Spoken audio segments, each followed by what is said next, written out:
محترم معززانو د انسان لپاره د ټولو نه بنیادی ضرورت او د ټولو نه اهم شی دا د دینی تعلیماتو د غي حصول دي او دا د دینی تعلیماتو د حصول دا د دینی مدارسو نه بغیر ممکن نه دي. په دې وجه باندې د حضرت آدم علیه السلام آغاز و ابتدا چې الله تبارک وتعالى په جنت کې وکړه نو په حیثیت د طالب د هغه ژوند او زندگی شروع شو. وعلم آدم الاسماء كلها الله ورته ښودنه کوي او حضرت آدم علیه السلام زده کړه کوي. نو استاد الله تبارک وتعالى دی او زده کړه کوونکی آدم علیه السلام دی.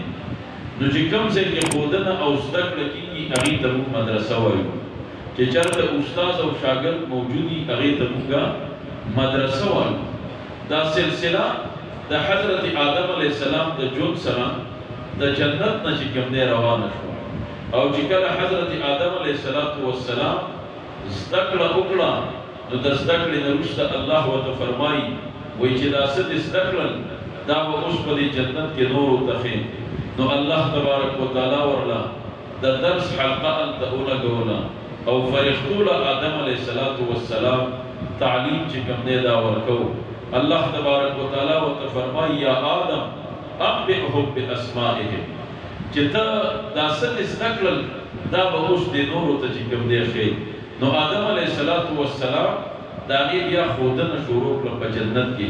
نو د مدرسې آغاز او ابتدا الله د جنت نه وکړه. دا د دې خبرې ترغیب دی چې د انسان لپاره د ټولو نه بلکې حضرت مولانا سید احمد فالنپوري رحمه الله شیخ د دارالعلوم دیوبند د بخاري د شرح کې هغه وضاحت کړی دی. وایي د حضرت آدم علیه السلام دا ژوند او زندگی چې ما قرآن کې مطالعه کړه نو دته اول حکم دا د تعلم شوی چې زده کړه کوه او دویم حکم بیا د تعلیم ورته شوی دی چې نورو ته ښودنه کوه او دریم نمبر کې بیا د هغه ضروریات ویا آدم اسکن انت وزوجک الجنه د هغه د استوګنې انتظام وکلا منها رغدا د هغه د خوراک انتظام د دې حکم ورته وروسته راغلی دی. د هغې نه مخکې د تعلیم او د تعلم حکم دی. نو وایي د تعلیم او د تعلم دا حکم دا مقدم دی د خوراک څښاک او د رهن صحت په احکاماتو باندې. دا انسانیت ته د دې خبرې ترغیب دی چې بنیادي ضرورت هغه دی او دا نور چې کوم دی نو مقصد هغه دی دا نور ضروریات دي دا به په دنیا کې کوم لیکن مقدم دا به چې کوم دی صرف هغه شی وي. لہذا د دواړو جهانو سردار جناب رسول الله پورې دا سلسله راورسېده. نبی علیه السلام د رسالت د ژوند او د زندګۍ آغاز دا د اقرأ باسم ربک الذی خلق نه شوی دی چې نبوت ورته ملاوېده. نو نبی علیه السلام ته حکم کېږي چې اقرأ ته لوستل شروع کړه. نو چې کوم سړی لوستل کوي دته موږ طالب وایو چې څوک ورته ښودنه کوي هغه ته موږ استاد وایو. نو الله تبارک وتعالی نبی علیه السلام ته ښودنه وکړه زده کړه ورته وکړه او آدم علیه السلام زده کړه چې کوم دی صرف وکړه. نو الله تبارک وتعالی معلم دی هغه استاد دی. نبی علیه السلام دا هغه چې کوم دی صرف شاګرد دی د ناظرې د تعلیم د قرآن نه د هغې نه چې کوم دی صرف سټارټ واخیسته. ثم ان علینا بیانا الله ورته وایي د دې ترجمه د دې تفسیر د دې په احکاماتو پوهه کول دا به موږ سکو. لیکن د هغې نه وړاندې ته د قرآن د ناظرې تعلیم خپله باندې حاصل کا او نورو ته بیا ورکوه. نو قرآن یې زده کړه د الله تبارک وتعالی نه او چې معاشرې ته راغی نو صحابو ته خپل حیثیت واضحه کړه.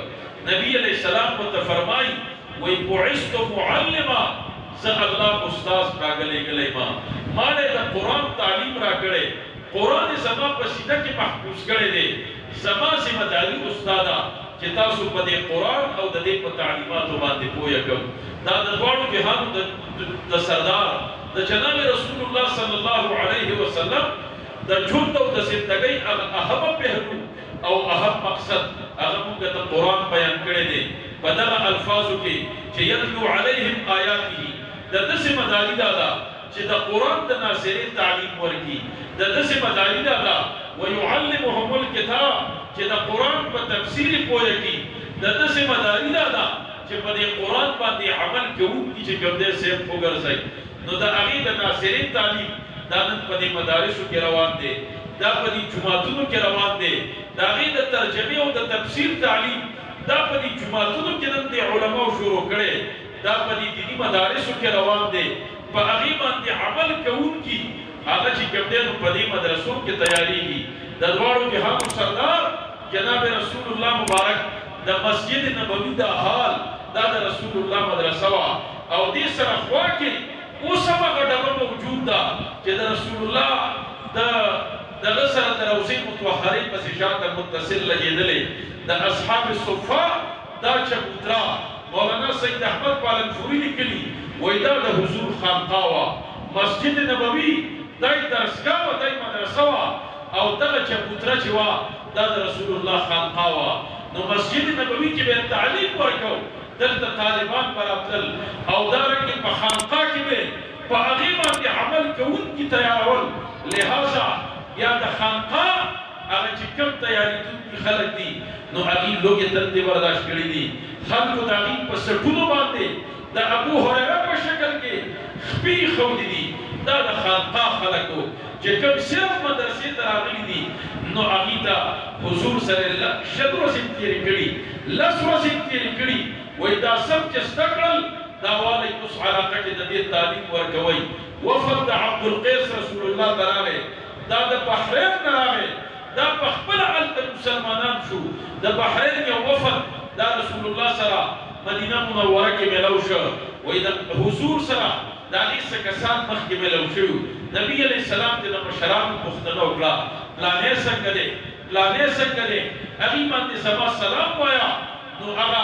کم کس چې ورسره میلاو شه هغه له دعوت د اسلام ورکړه هغه مسلمان شه بخاري او مشکات دواړو دا واقعه نقل کړې واپس چې هغه لاړ نو هغه هلته هغه خپلو سردارانو مشرانو ته وویل وایي هغه د مسلمانانو پیغمبر موږ نه ستاسو ډېر تپوسونه وکړل په تاسو باندې سلام وي وایي زموږ متعلق څه پیغام یې درکړی وایي دوی ته ووایه چې مسلمانان شي نو هغې مسلمانان شو رسول الله مبارک ته راغلل نبی علیہ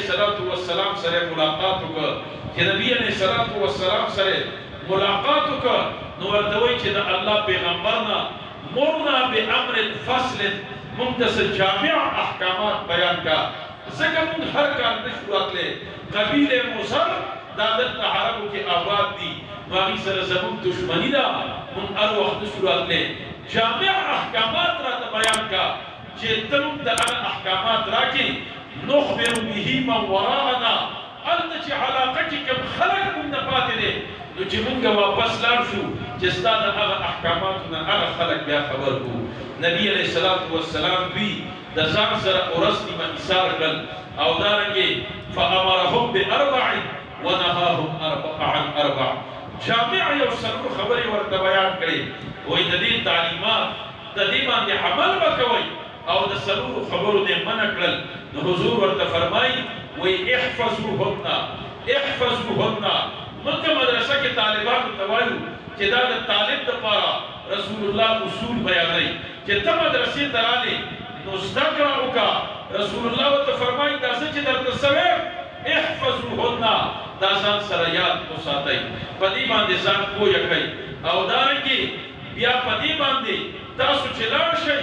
نو دارنګې هغه هلته خلک د دې نه خبر کوي نو موږ طالبانو ته وایو رسول الله د طالب دپاره اصول بیان کړل چې طالبي مضبوطه وکړه علم مضبوط حاصل کا دا څه چې درته استادان ښیي دا یاد کا دې نه پس د دنیا ادارو پسې مه ګرځه دې نه پس دکاندارۍ پسې مه ګرځه ولې دا ناجایزه کارونه نه دي خو الله فرمایي نحن قسمنا بینهم معیشتهم الله استاسو ژوند ما تقسیم کړی څوک به سار سسکو رواني پټي ته به رواني څوک به دوکان ته رواني څوک به دفتر ته